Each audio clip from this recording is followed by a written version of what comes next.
Hi everyone. You see, here we have a problem. I'm gonna try to discuss the solution of this one called the different divisors. In this problem, um, what you're gonna have to do is you're given an integer d, and what you have to do is okay, you're given an integer d. What you have to output the smallest number a such that that numbers and that number needs to have at least four divisors. At least four divisors. You have to fulfill this condition, and also uh, at least four divisors. And of all these divisors, any of the two divisors difference has to be at least this value d. What do we mean by that? Okay, I'll show you an example to make the statement actually clear out exactly what they're trying to say. Let's take one example here of d equal to 2. Okay, if we take d equal to 2, we have this, and for this input we have an answer of 15. Now, how did we approach 15? Let's deal with that later, but let's understand what they're trying um, to actually say.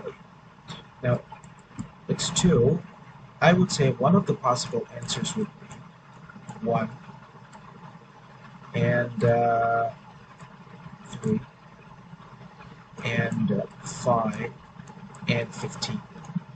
And you see, each and every one of these integers, if you take any two divisors, all of them are actually divisors of 15, number 15. So 15 is a divisor of 15, 5 is a divisor of 15, and so on, 1 and 3. With the question, another thing is, if you pick any two numbers out of them, and if you take the difference, it will be at least 2. How did this example actually made sure, how do we actually make sure that the difference is always, you know, greater than or equal to the number d?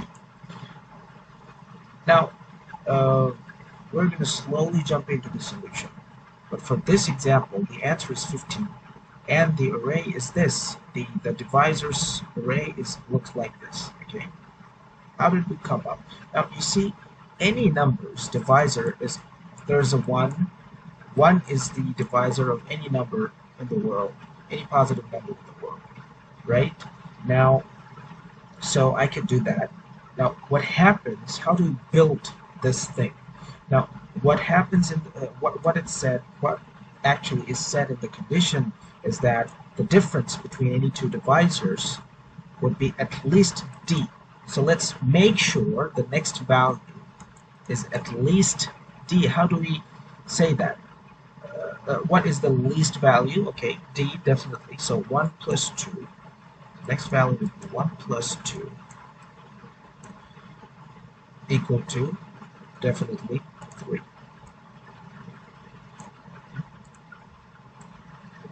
Definitely 3. And so on. The next value, we could also say, okay, 3 plus 2, let's do that, is also 5. And then 5 plus, okay. Now what we can do from here is we already have the 3 numbers, 3 divisors.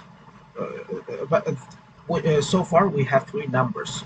We don't have any divisors yet. What do you think? We can make a divisor out of, how do you think we can make the divisors out of these 3 numbers? I think there's a way. The way we can actually do is we do the LCM of these 3 numbers. If we do the LCM of these 3 numbers, we get the answer of 15, which is nothing but the 4 numbers. Now, it was said in the question or in the problem that you can take as much as divisors, but it has to be at least 4 divisors. So we will be sticking for the solution. We'll be sticking with only the 4 values. Why is that? We could have taken more values, but intuitively, it would seem that if you take more than 4 divisors, it would not give you um, I would say, optimal answer. It would not give you the minimum value of A. Here, A is 15, which is the minimum value. What would happen if uh, minimum value? I mean, at the end of the day, you have to pick a number which would have at least 4 divisors. So, the best way to do that is to uh, calculate the first 3 and then LCM it. Just do the LCM, and you get the final output. Now, the question is that what is the solution? The solution that we're going to come up with is something like this, where we would calculate the prime numbers. We're going to calculate the prime numbers. Why we will always start with the number 1. That's for sure. The first value would always be 1. What would be the next 2 values? That's a very important part, because this value would always be, the 4th value would always be the LCM of these 2. How do we pick these 2 numbers such that we get the minimum possible A, so that we get the minimum possible A? How do we make sure that it happens? The way we can do is, what we will do is, first we calculate 1 plus the D, as I've previously said. This is a possible second value, not the exact one. I'm not saying that this is always the answer. No, this is not always the answer, because it might happen this value is not a prime number, but we want to have a prime number. Why? Now that's a big question. Why do we want to have a prime number? This could happen any value. What would be the problem if this value is any values and not a prime number? But if that happens, that if it's not a prime number, then there will be a problem. The problem is that if these 2 values are not, any of them are not prime number, then if you LCM them, and let's say they are not prime number, they're composite number, they're not prime, you do a LCM of these 3 numbers, you get a final number. But there will be a catch. As these 2 numbers are not prime number yet, imagine any values, not composite and not prime number. As these values are not prime number yet, the LCM you get, it does not guarantee that this LCM would have exactly these 4 divisors. So that will be a big problem. Why?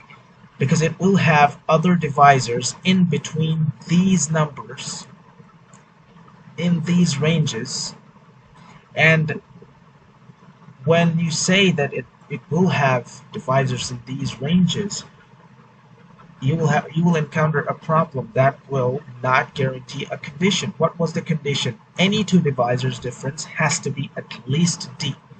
But you wanted to make sure that this value and this value's difference is D. Also, this value and this value's difference is D, right? So that will be a problem. That condition, the difference between any 2 divisors, won't be at least D if you don't make sure that these 2 values are not prime. If you make them prime, if you somehow make these 2 values prime, and they have to be in such a way that their difference is also at least d. So both of them have to be prime, and their difference has to be at least d. Only then, when you do the LCM, you get a value that has the exact 4 divisors. What are those 4 divisors?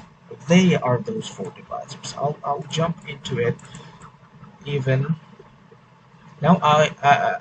Let me draw the solution. What was the second example here? The d was 2. Now let's do this. 1 will always be an answer. Now I'm saying, okay, 1 plus d. What is 1 plus d? Is 3.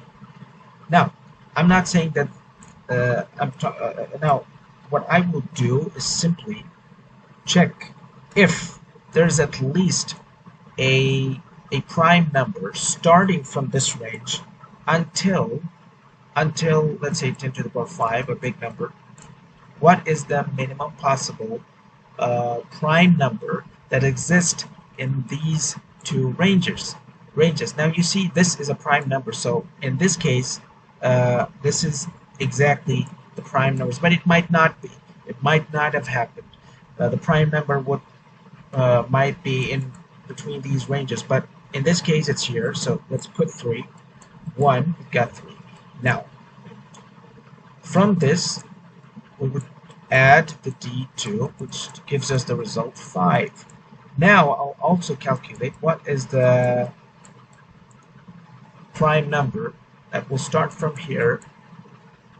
What is the lowest prime number that we can get that will start from here, making sure that the value the prime number gives is at least d. The difference between them and this is at least, this prime number is at least d. So I'm trying to make sure that it happens.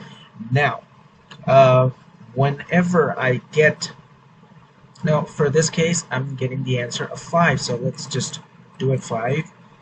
And now what? Just do the LCM and you have the answer. 3 times 5 is 15. Now you see 15 will always have these 3 including him. These 4 divisors and no one else. That's why we're trying to make sure that it has to be a prime number always, because if it's not, then we're not going to guarantee that any 2 divisors that come up has a difference at least d. So we're making sure that these 2 prime numbers come with a difference, also making sure that these 2 prime numbers that are coming out have a difference of at least d. Now the question is, according to the time constraint, we have to do this thing efficiently. So for calculating prime numbers between a range, okay, let's take a look at the code part. I think that would be easier for you to understand. Okay, now here we are, the coding section. What we're doing here, we are not going to jump into the test cases right away. What we're going to do is we're going to apply a Sieve algorithm, an efficient algorithm, which calculates prime numbers between a range from 0 till, say from 1 or 1 till any number. So I'm calculating here 10 to the power 5. 10 to the power 5. Now we apply the Sieve. What does the Sieve do? It's basically what it does. Iterates each value, and it provides a tracker of all of its multiple that it's not, if any, it's not its prime number. So basically we're starting from 2 and we are tracking every multiple of 2 as it's not a prime number. That number is not a prime. That multiple of 2 is not a prime. Okay, so this is how we're actually traversing each and every loop, and at the final output, when we check that, okay, this number is not, which number was not actually assigned with 0, meaning that that number is a prime, because its multiples are not prime, but it is itself a prime. This is how we calculate the Sieve. The algorithm, the complexity will be n log n. You can check out more descriptively in on other sources. Uh, for efficiently calculating the prime numbers within a range of sorted values, what we do is simply calculate the lower bound value of the given value. Why is that? We're calculating like this, okay? We get a prime number first, and then the second prime number would be the first prime number plus d. Each of every one of them are finding out the closest prime number that it can get. And the closest we get, making sure the difference is at least d, and then we're calculating the LCM, which would definitely be the final answer, guaranteeing that this value has exactly 4 divisors. And so we're going to do a binary search here, trying to calculate the lower bound of the values that is given. This is how we're going to do it. So that's all from my part. Thank you very much for watching. I really appreciate it. Thank you.